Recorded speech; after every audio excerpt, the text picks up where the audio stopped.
Cody, we're going to continue honoring the teams that played for the national title last year because, the other team that played for the national title is also in the Big Ten now, but a very different looking Washington team than the one we saw against Michigan. New coach, basically new starting lineup. They lost 20 starters off this team. Kalen DeBoer's at Alabama now. Jedd Fisch comes in from Arizona. What are we to make of the Huskies?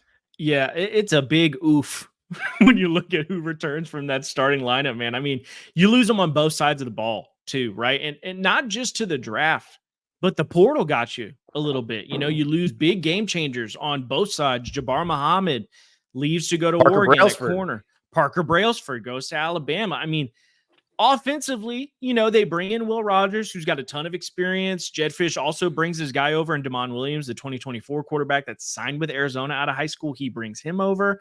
I like him bringing Jonah Coleman from Arizona in the running back room. But I will say it's a little bit disappointing because I think you're more excited about what Jedd Fisch brings if he was able to get his guys from Arizona, right? I think if it was Noah Fafita and T-Mac, you'd be sitting there going, that's exactly right. All right. Totally different conversation. But, I think offensively they'll struggle. It's going to take some time. Defensively, I think inevitably you're going to see a drop-off in talent. He brought some pieces in the portal to try and recoup what they lost. But, they also bring in Steve Belichick as the defensive coordinator, which is exciting. But I think this is a bigger mountain to climb that it's not going to take 1 year to fix, in my opinion. This could be tough sledding for Washington. Here's my thing about this. They did keep a lot of the backups from last year's team, and DeBoer had done a good job stocking that roster. Absolutely. Like he knew what he was doing. And so I think about what happened with Jedd Fisch early at Arizona. Now, they very much struggled at first, but the situation they took over at Arizona was absolutely dire. Nothing like Washington wasn't anywhere near as bad. And so I think this is going to be more like year 2 at Arizona, where they did start to be very competitive and you could see the seeds of what was coming.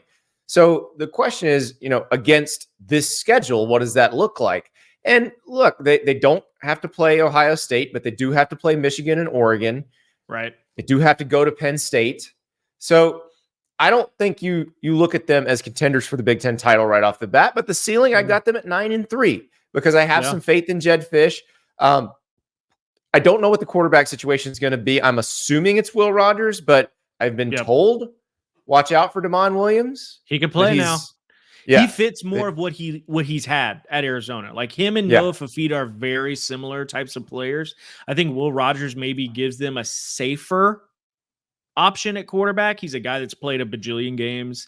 He takes care of the football. He can come in, learn the system quickly. So I think that's where maybe you lean coming in year 1 and say like, hey guys, we just want someone that can keep the foot on the gas pedal and just keep us going in the right direction.